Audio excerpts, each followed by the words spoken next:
Ladies and gentlemen, welcome back to the journey. We're trying out Raid Shadow Legends. This is going to be like the day 2 sort of video. We've had some other ones you might have seen already. If you missed it, we did do some pulls, which is like the only thing I'm acclimated with right now. Like I know what the portal does. We haven't really done that much else. So what we're going to be doing in this video is getting acclimated, showing you some of the characters I plan on working on as a new player on this brand new account, and we'll take it from there. But the first thing I need to do here is I need to change this man up. I need to be able to change this icon, Raid Shadow Legends. If I can't change this player icon, man, we're gonna, okay, I ain't being default Daniel over here, okay? Default, dude, I'd rather be the sheep, honestly. Between all of these ones, I think I might just pick the sheep. And oh, this reminds me, seeing this too, this is a mistake that I did make. You'll get a little hot tip if you're brand new as well. I think this is the guy that I should have picked at the start. It's not a big deal. We can go back and fix it. I'm gonna be able to go and get him, I believe, because I picked her instead. So I guess we'll wear the mistake pride, I suppose. We'll throw that one in there. My other champions, yeah, we'll peek through these and we'll see which ones I think are gonna give me a nice little big advantage. The easiest thing for you to do is support the channel by checking out the link in the description below. You're gonna get a free legendary champion as well as up to $200 worth of free goodies. And don't forget, up to 3 awesome epics as you level up inside of Raid. And be sure to use the code Desert Queen to get access to your new free legendary champion in the form of Tahana Rock. As always, this helps the channel out so much, guys, so be sure to check that description down in the link below and join me in Raid today. At the start here, so we're just gonna go look at my champions real quick. And I did, you know, full disclosure, kind of through here a little bit when we were doing polls to see that like some of these are just absolute nonsensical, right? So you can see some of my favorites. And now the Rector Drath here, I think Rector Drath is going to carry this account on the defensive side. I want to get in, I want to start doing low level arena on this account as well, and I think we might be able to get some little cheesiness in there. So Rector Drath is where's the ability? Show me your skills. Has some nonsense even at low level. So like the S1, just their basic ability, attack down. On the defensive option, this is going to save us a little bit of damage. It's not like super crazy, but against bosses and stuff, you can apply this. You're going to get a little bit of extra survivability from that. But it really kicks off with some of her passive skills. Necro Mutation, dude, this ability that she has on a 5-turn cooldown right now goes down to a 4-turn cooldown. Bro, it gives perfect veil and continuous heal at the same time. All right, it's nutty. It's nutty. It's so good. Either they perfect veil, which is going to keep them survival, right? It's going to have this perfect veil effect, which just makes them like not a targetable, more or less, which is wild. It's wild. It's going to help you survive on your super squishy people in both PvE and PvP as well, and it reduces damage as well. Perfect veil 15%. So that's cracked, and it can't be stolen. So she's either going to do perfect veil or she's going to give continuous heal, which is great, and it heals on top of all of that her portion of her max H. Okay. So if you heal up to full, you're perfect veiled, you're not going to be worried about taking a bunch of damage. And if you're not healed to full, you're going to get some more. And then we have this, dude, we have Spirit Formed.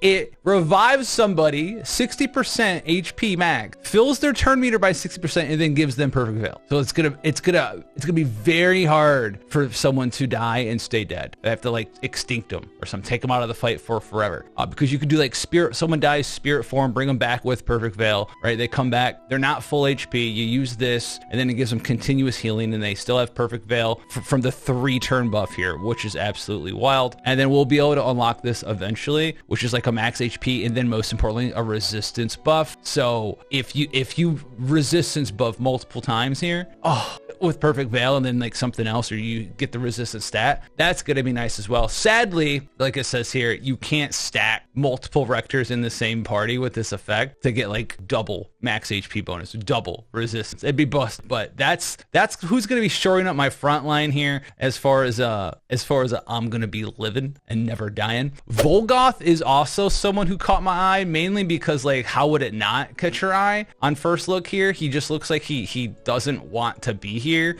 which means he's probably perfect for our team. So his S1 is just gonna have the ability to increase durations of random debuffs on the target, and it hits 3 times. So you can really bump up defense break, attack down, any of those, any sort of negative. He just gets to do it kind of for free. So he's just kind of like annoying bruiser. Then he also has provoke, okay, with attack down. So with the 2 of these, we have multiple sources of attack down. He's got a provoke that's super cool. This also fills turn meter if I want to maybe provoke with him, fill the turn meter up, push him up above everybody again, and then get some chances possibly we'll have to find out if it works, but it's this random debuff, increase the provoke duration, so they're just like provoked longer. So this is gonna like be a nice little core lockdown duo. And then he's got this passive as well. Whenever he's attacked, it heals all allies by 50% of the damage received. So between us being able to put people in stealth, perfect veil, continuous heal, him being out of stealth because he's gonna be tanking up some damage for people, right? Absorbing that damage, so he probably will fall out of the veil or not get the veil because he's not max HP.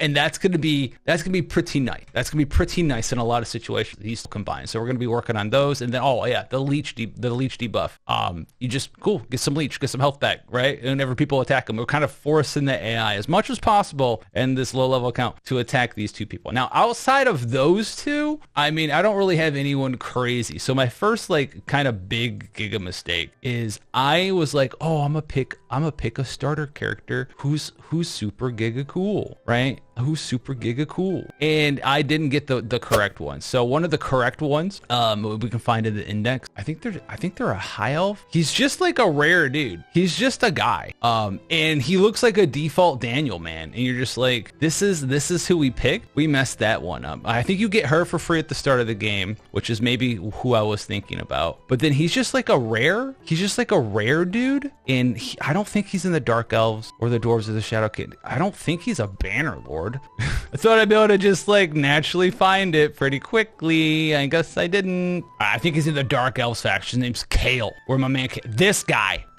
you can start with this guy, and this guy is just like the king of free to play PvE PvP, because he just puts poisons on everything, and poisons scale off max HP. He's got an ability that can do AoE damage as well if you're just clearing out the main story, pushes him back up. I mean, for everyone it kills, okay, sure, why not? More poisons as well, disintegrate. So like he just poisons, just building for damage, and you just can kind of scale with how the game's scaling in a lot of circumstances without needing like higher attack, higher crit chance, higher crit damage. Sure, he scales with all that stuff too, but also you just like make him a little bit fast, put some poisons on people, do some damage with some attack and stuff as well, but he'll just keep naturally scaling. Like 5% poison debuff 4 times. If you do this to a single target and you land all of them, that's 20% of their health every turn for 2 turns. That's 40% HP. He's just nutty. So we're going to keep an eye out for him as well. And I would have him slot in as like my damage dealer. But we don't have that man right now. You know, I wish I was smart like that guy. I really do wish I was smart like. So we're going to go find Kale eventually. But until then, I need to find a couple other people. I wanted to use the reindeer man, the rain beast, but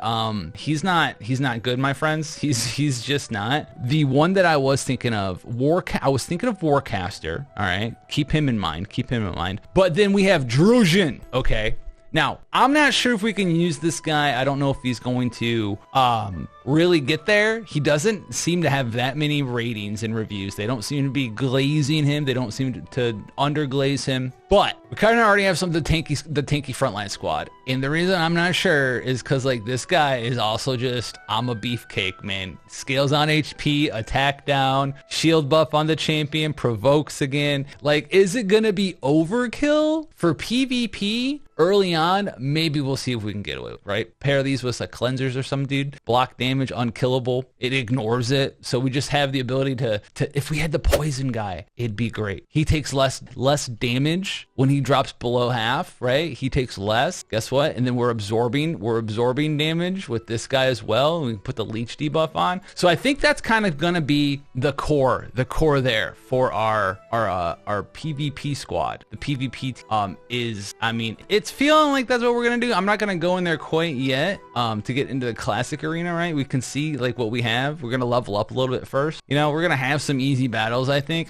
we're gonna save that for after we do a little bit of the story, and just get a little grindiness, a little bit of gear. I don't want to roll in there and be like, oh, check me out. But I want to roll in there and be like, oh, check me out. You know, that's what we do PvP for. So we got some PvP footage coming up in another video as well. Dude, I don't want to set it up yet, fam. We're not going to do it yet. I don't want to be on the board. So we're going to do some campaign. We're going to do some dungeons. But outside of that, exploring the rest of this stuff, if you're like a new player in here, you can like unlock the mine pretty early on. You can hit the gem mine, throw that in there if you have some free resources. You can come in here and there's just like, we have a clan. My clan's my clan's not that big. Maybe we'll show the clan off in a future video. It's, you know, just give it a minute. Just give it a minute. As a brand new player, outside of these pop-ups showing up every 5 seconds, there's not really a whole lot that you need to worry about in the grand scheme of things. I, so far, as a brand new player who's coming in and getting acclimated to it, there is a lot of menuing. I will say that so much. There's a lot of menuing. There's a lot of things that pop up. I wish that the clan faction thing had a search bar so I could search up different characters. Maybe I've heard of one and I want to go see where they're from and look at them. Maybe I've heard of one on the internet, right? Maybe I've used the code Desert Queen to get to Hunarok, who's a character we're going to be going and covering over. This sort of thing I feel like needs to get updated possibly. The rest of it though, like the portal to summoning thing, it's not like over crazy. You know, there's different tiers and different tiers of summon crystals that you can get that guarantee you different rarities, right? Shots at different stuff.